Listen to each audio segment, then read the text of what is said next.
Have you ever heard of people who claim to be holier than other people? Well, God kind of talks about this claim in an interesting passage from Isaiah.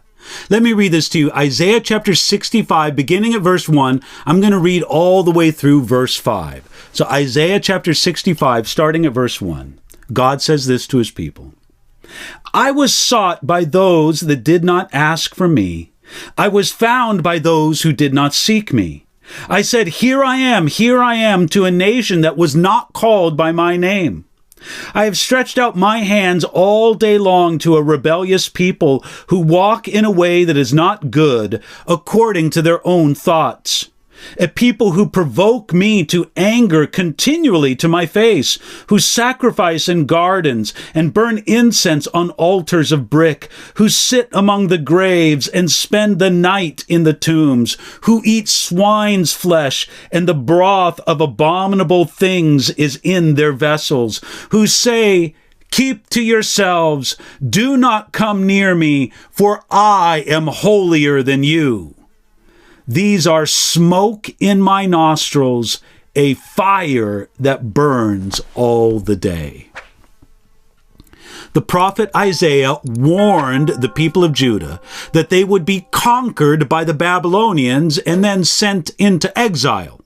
Many, indeed most, of those relocated out of Judah and into Babylon came to feel comfortable in the new land. When they were given the opportunity to return to the promised land, they refused. It was only a small number of the exiles, a remnant, who returned. Isaiah chapter 63 through 64 is the prayer of the remnant. It's voiced through the prophet Isaiah. It's one of the most beautiful and moving prayers in the Bible. Yet, this beautiful prayer does not seem to be representative of the heart of the Jewish exiles in Babylon.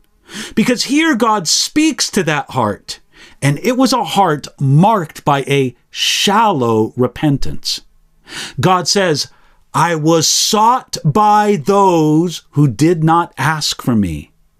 The Jewish exiles in Babylon were examples of those who did ask for the Lord, but they would not find him. Because for the most part, they sought God insincerely. Yet God promised that he would be found by those who did not seek him, namely the Gentiles. Now, these were bold words indeed from Isaiah. And in some ancient commentaries, they thought that Isaiah was martyred by being sawn in two because of these words. The Apostle Paul later quoted this message in Romans chapter 10, verses 20 and 21, as being fulfilled in the gospel going to the Gentiles. God next said, I've stretched out my hands all day long to a rebellious people. It wasn't that the Lord had ignored the Jewish exiles in Babylon and others like them. No, he stretched out his hands all day long to them. Some of them responded to God's invitation, but most of them were a rebellious people. Matter of fact, God describes them here as those who walk in a way that is not good according to their own thoughts. This defines what it is to be a rebellious people.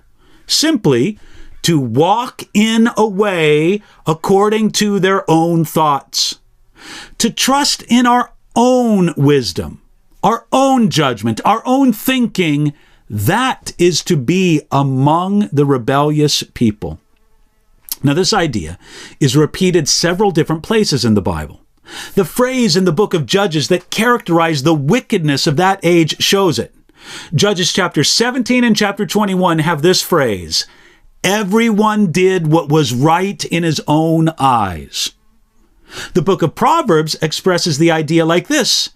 There is a way that seems right to a man, but its end is the way of death. That's Proverbs chapter 14, verse 12, and chapter 16, verse 25. You see, to live according to their own thoughts may sound like freedom, but really it's bondage. God's solution to living according to our own thoughts is revealed in Romans chapter 12, verse 2, that we should be transformed by the renewing of your mind. Next, God called them in Isaiah 65, a people who provoke me to anger continually to my face. You see, the walk of these people expressed itself in the most offensive and unholy ways before the Lord. The people sacrificed in gardens to idols. They sat among the graves, breaking the commands against contact with the dead, such as in Numbers chapter 19, verse 11. They ate swine's flesh, and they drank the broth of abominable things. Each of these sins was grossly offensive to the Lord. It is tragic, but true, that walking according to our own thoughts usually ends up leading us to direct, blatant opposition to the Lord. To make it all worse, look at their attitude. Again, this is from Isaiah 65, where the Lord said that their thoughts were thinking like this: "Keep to yourself, do not come near me, for I am holier than you." They could say this even in the midst of their extreme sin before God. No wonder God considered such people as irritating to him as smoke in his nostrils. Therefore, judgment was promised to them in the following verses. Now, friends, you got to ask yourself this question. How could anyone think, "I am holier than you," when they're steeped in the sins that are described in this passage? This is a dramatic display of the blindness that pride brings.